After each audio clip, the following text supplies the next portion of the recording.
Nous sommes de retour sur le plateau d'Africa 24 pour la seconde partie de cette émission qui reçoit aujourd'hui l'ancien directeur de la Caisse de stabilisation et de péréquation, M. Léon-Paul Ngoulakia est notre invité. Merci d'être toujours en notre compagnie. Merci. Alors, depuis 2015, vous n'êtes plus la tête de l'institution qu'on appelle la Caisse de stabilisation. Alors, est-ce que vous avez fait votre bilan à la tête de cette institution? Lorsque je suis arrivé en 2012, j'ai hérité d'une situation, effectivement, qui datait de près de 2008. Donc, qu'est-ce que j'ai fait? J'ai essayé de remettre en place, d'abord, les conditions de travail, qui n'étaient pas celles-là. Essayer de donner le minimum, je dirais, au niveau de l'assurance maladie. J'ai essayé de refaire en sorte que nous soyons en bon terme avec les institutions de café de cacao, parce que nous avons des arriérés de cotisation. Nous avons retrouvé notre place au sein de toutes les institutions, donc non seulement la COPAL, qui est l'Alliance des producteurs de cacao, l'OIC, qui est l'institution chargée de café. J'ai essayé, je dis bien essayé, de redonner vie à cette institution. Pas qu'elle n'existait pas de vie, oui, mais j'essaie d'améliorer l'existant. On dit que vous n'avez jamais élaboré un budget de fonctionnement par rapport à cette institution. On se demande comment vous fonctionniez. C'est un peu... vous ne pouvez pas arriver dans une institution et ne pas élaborer un budget de fonctionnement, puisqu'il y avait un système. J'arrivais en 2012. La manière de fonctionner de la caisse était d'une manière autonome, parce qu'il y avait un comité qui appelle un comité de gestion, et qui ne fonctionnait plus depuis mes prédécesseurs, depuis 2008. Donc, le fonctionnement, c'est pour cela qu'arrivé en 3 ans plus tard, j'ai décidé de faire un audit pour justement remettre à plat toute l'organisation de cette institution. Parce que, justement, ce que vous dites, les manquements qu'on avait constatés, puisqu'il y a un audit qui a été fait en 2009 par Deloitte et qui n'avait jamais été appliqué, et c'est à partir de cet audit que j'ai commencé à mettre les réformes nécessaires. En tout cas, je vais aller éclairer la lanterne de nos téléspectateurs parce qu'il y a beaucoup de choses qu'on a dites et c'est l'occasion de connaître la vérité. On dit que la Caisse de stabilisation faisait des recettes de 3 milliards de francs par mois. Je ne sais pas si les chiffres sont exacts. Et que les charges de fonctionnement faisaient 500 millions, donc vous aviez 2,5 milliards par mois. Mais sauf qu'au moment où vous partiez de la tête de cette institution, vous avez laissé une dette colossale. Monsieur Babilas. De plus de 9 milliards. Lorsque je suis arrivé à la Caisse de stabilisation et péréquation, il y avait un audit qui était fait par la société Deloitte. Mais je voulais vous rappeler pour les spectateurs qui m'écoutent justement que sur les recettes réelles qui tombaient dans les caisses de la société, ce n'était pas ces montants qu'on est en train de dire, monsieur Babilas. Entre le brut qu'on est censé avoir et le réel, ce n'était pas ça. Et vous me dites que quand je suis parti, j'ai laissé un trou de... Vous voulez que je le reprenne vraiment? S'il vous plaît, vous n'avez pas bien entendu. Je vous dirais que quand je suis arrivé, mais le droit de réserve ne m'autorise pas à dire un certain nombre de chiffres. Autant le faire. Parce qu'on est à l'heure de la vérité. Monsieur Babilas, oui. J'étais également secrétaire général du Conseil national de sécurité. Et je connais un certain nombre de choses. Et je suis en possession de ce document, de cet audit qui a été fait par Deloitte. Et je pourrais vous dire que depuis 2008, les comptes de la Caisse n'ont jamais été certifiés. L'auditeur, le commissaire aux comptes qui a été commis, que j'ai rencontré personnellement, m'a dit pourquoi il avait refusé de certifier les comptes, M. Babilas. C'est l'occasion de nous le révéler aujourd'hui. Vous allez à la Caisse, vous verrez, vous demanderez donc actuel, il vous donnera les documents appropriés. Ce qui est sûr, ce qui est mis en cause aujourd'hui, c'est votre gestion. Parce que même certains de vos anciens collaborateurs n'hésitent pas à dire que vous avez géré l'entreprise comme une vraie épicerie. Vous savez, M. Babilas, ça a été toujours le propre de tous les directeurs généraux qui sont passés par des institutions. Les collaborateurs disent toujours la même chose. Et ce n'est pas que les collaborateurs qui parlent aujourd'hui. Vous savez, le président Bongo, paix à son âme, on a dit qu'il n'a rien fait en 40 ans. En 42 ans de pouvoir. C'est les mêmes principes, vous savez. Vous avez toujours volé, vous arrivez à cet endroit. Vous dites certains de vos collaborateurs, mais d'autres collaborateurs que je connais également. Sauf que ceux qui ont succédé au président Omar Bongo Ondimba ne disent pas qu'il n'a rien fait. Mais ceux qui vont succéder aujourd'hui estiment que vous aviez géré l'institution comme une vraie épicerie. Je n'ai pas géré cette institution comme une... Vous aviez un train de vie dispendieux. Monsieur Babilas, oui. Mon train de vie n'a pas commencé à la Caisse de stabilisation et de péréquation. Justement, demander aux populations comment vivait M. Ngoulakia avant d'arriver à la Caisse. Et pour preuve, je n'ai pas commencé ma carrière à la Caisse. Il y a des faits quand même qui sont frappants dans ce qu'on révèle de votre bilan. On dit que ne serait-ce que pour les voyages que vous faisiez, vous aviez mis la bagatelle de 100 milliards de francs CFA. 100 milliards de francs CFA. Vous m'avez dit tout à l'heure que les recettes de la caisse étaient après de l'ordre de 3 milliards. Comment je peux dépenser 100 milliards? Mais bien entendu. Parce qu'un de mes anciens collaborateurs qui s'appelle M. Mavioga avait dit ça fait 200 milliards en 3 ans que j'ai dépensé. Mieux, M. Babilas.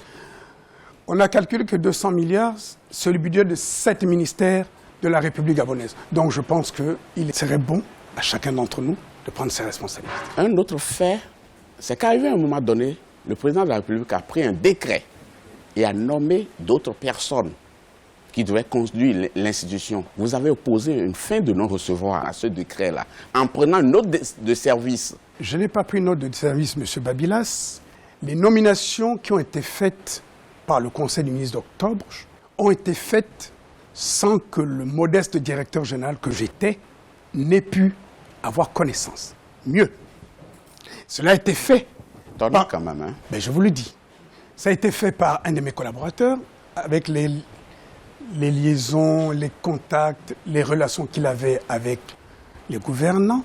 Il a pris soin de faire des nominations alors que j'étais absent, j'étais en mission. Vous parlez des nominations? Des nominations dont vous faites allusion. Lorsque je suis rentré, M.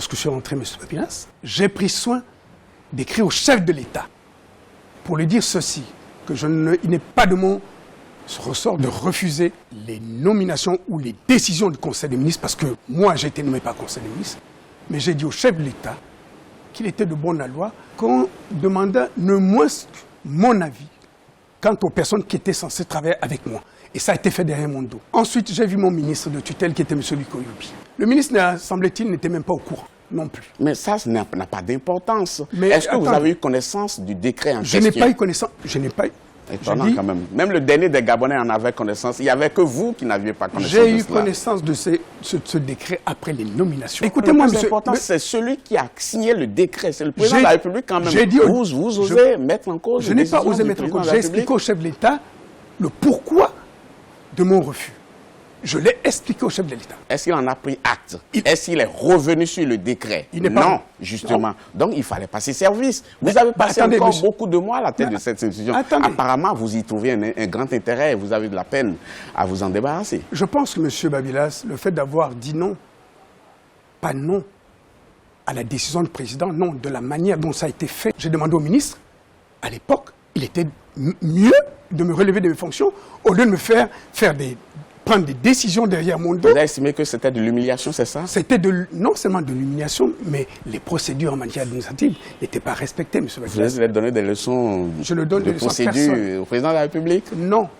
Je dis que les membres du gouvernement, les institutions, ceux qui sont à la tête de ces institutions sont nommés par le chef de l'État parce que c'est lui qui a droit de nomination et droit de révocation. Et ça n'empêche pas, M. Babilas, excusez-moi, que lorsque on pose un acte, que le directeur général ou quelle que soit la personne qui est à la tête d'une administration donne les raisons pour lesquelles il se compte. Pourquoi le ça et le si? C'était mon cas. Mais certains quand même qui appréciaient votre manière de faire estimaient que oui, vous disiez que vous étiez le grand frère du président et par conséquent vous pouviez tout vous permettre. J'ai commencé ma carrière en 1980 au cabinet du président de la République. À cette époque déjà. Quand je suis né, j'étais déjà le grand frère du président. Donc, je ne suis pas venu là et je n'ai pas fait cela parce que j'étais grand frère du président. C'est pas un titre. En tout cas, est-ce que vous reconnaissez quand même que vous avez usé d'un peu de zèle quand même, non? Pour ceux qui me connaissent, non, M. Babilas. Ce qui est sûr aujourd'hui, vous êtes candidat à l'élection présidentielle. C'est vrai ou c'est faux? Je le suis. Mais, M. Babilas, comme je vous le disais tantôt, c'est le Gabon qui m'importe d'abord. Ça, c'est la démagogie des hommes politiques. Je ne suis pas démagogue. Je suis au regret de vous dire que ne mélangez pas tous les torchons, les serviettes et tout. Tout le monde vous dit, tout le monde dit la même chose, M. Babilas. D'abord, en attendant que vous nous prouviez le contraire. Moi, je vous dis simplement, oui, je le serai, à condition que la Constitution soit respectée et que tous les candidats qui doivent être traités au même titre. Non seulement traités au même titre, mais que tous les candidats soient au même pied d'égalité. La Constitution. Mais la question, c'est de savoir, est-ce que vous y avez toujours rêvé ou bien c'est une candidature de vengeance à cause de la pseudo-humiliation dont vous auriez été victime, des conditions dans lesquelles vous avez quitté la caisse de stabilisation? Est-ce que vous avez toujours rêvé de cela? Est-ce que vous avez vraiment un projet pour votre pays? J'ai toujours une ambition pour mon pays, M. Babilas. Je suis parti Pour votre information, en 1991, après la conférence nationale, alors que j'étais au cabinet du président défunt, et je dis, ce n'est pas n'importe quel cabinet, j'ai décidé d'aller faire carrière dans les assurances. Lorsqu'en 2009, le président actuel me fait l'honneur de me nommer comme secrétaire général du Conseil national de sécurité, il m'a révélé des fonctions. 3 ans plus tard, c'est aucune humiliation. Il m'a mis à la caisse, il m'a relevé de mes fonctions. Je vous ai dit tantôt, celui qui a droit de nomination, droit de révocation. Donc il n'y a aucune humiliation, mais j'ai toujours une ambition. Quand on écoute le discours que vous avez aujourd'hui, on ne dirait pas que vous avez fait ce chemin-là ensemble quand même. Mais si, je vous dis, c'est mon frère. Vous savez, il y a un proverbe africain qui dit « Quelle que soit la force de la tempête, les taches de la peinture ne peuvent s'effacer. » Il restera toujours mon frère, mais ça n'empêche pas qu'on ait des divergences d'opinion sur la manière de gérer la chose publique.